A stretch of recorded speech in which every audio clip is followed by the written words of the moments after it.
Welcome back to another episode of MacBreak Studio.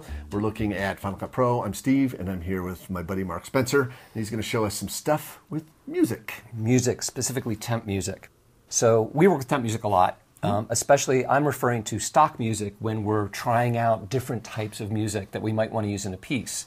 And if you're working with a watermarked version, and later on you want to switch to the original one, you can run into some problems. Now, we've done an earlier episode on this where we talked about relinking the media. Correct. But That's not what this is. This is not what this is. I like this better, and I want to show a few examples of how to work effectively with any kind of music editing when you're in Final Cut. When you say watermark, are you talking about you download the temp music and it's like, audio jungle. Audio jungle, exactly. No, and yeah. Yes.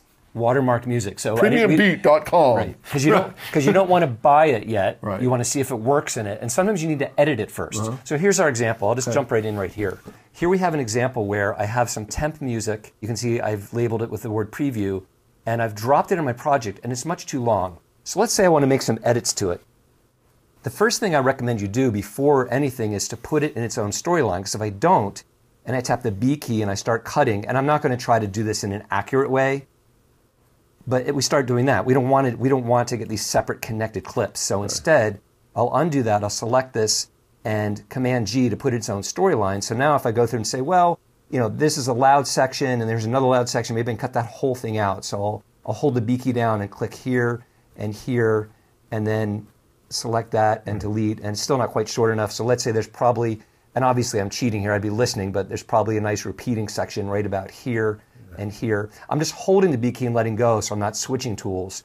And I get it to the length I want. Right.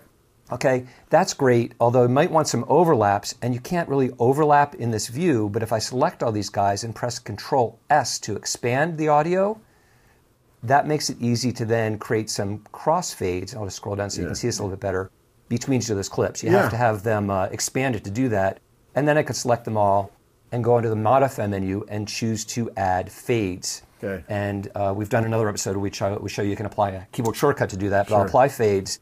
And great, so I've done it. I've timed it to my piece, and I've got some nice fades, and everything works. But let's say we now get the original music. We buy it. Right. All right. So now I've downloaded the original one, and I've used different roles so you could distinguish in the browser the preview version from the purchased version. It's funny you say that because I think roles are really handy here. I want to make sure that I don't end up with the temp music. It's up online. And you hear the premium beat at the background. Yes. I like to use red for the role assignment only because it just flags me that this is something you want to replace. That's really good. And I just left this as dialogue for this time being, but you can tell they're different. The thing is, if I want to replace this now, well, I could replace the first clip because it starts at the beginning. Right. I could trim back. But how do I replace each of these?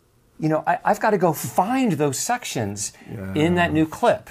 Okay? I'm getting so excited right now. No. So here's a much better way to do that. I'm going to Command Z to undo all that work I just did. Command Z all the way down until we're not even... You're still in component mode.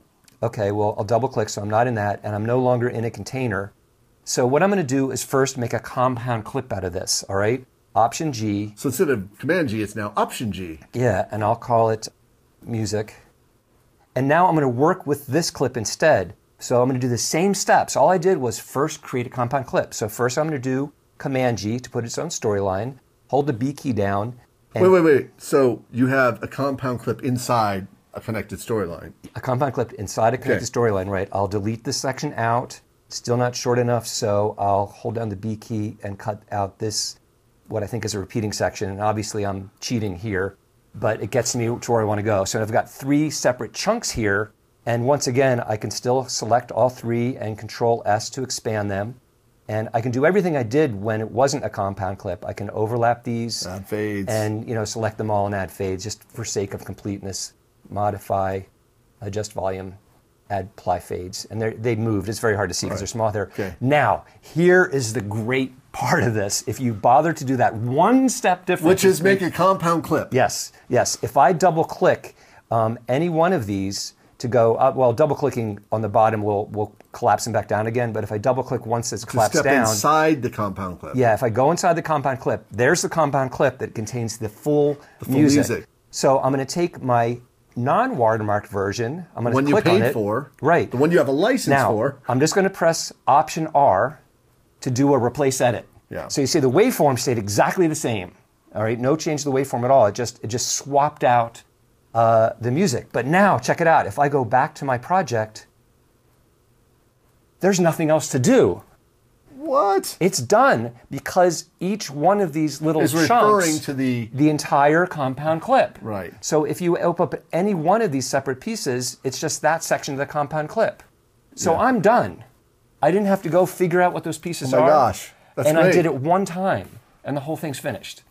Pretty easy, right? That's pretty great. That's pretty great. Just the one step of turning into a compound clip and then making a storyline, cutting it up. Because that compound clip is a container that has the music that you're going to replace inside it. And you're just kind of replacing what's inside the container, and everything in your project just flows right through. That is a fantastic tip. I'm sure people out there doing backflips right now as they're watching that. So there you have it. Really great tip from Mark on converting temp music to licensed music, essentially. Check us out, rippletraining.com. He's got a bunch of great training, and we have some amazing plugins. You want to check out a bunch of free ones, too, you can download. Really good free ones. Check us out on Twitter, usual social media places. Thanks for watching another episode of MacBreak Studio. We'll see you next time.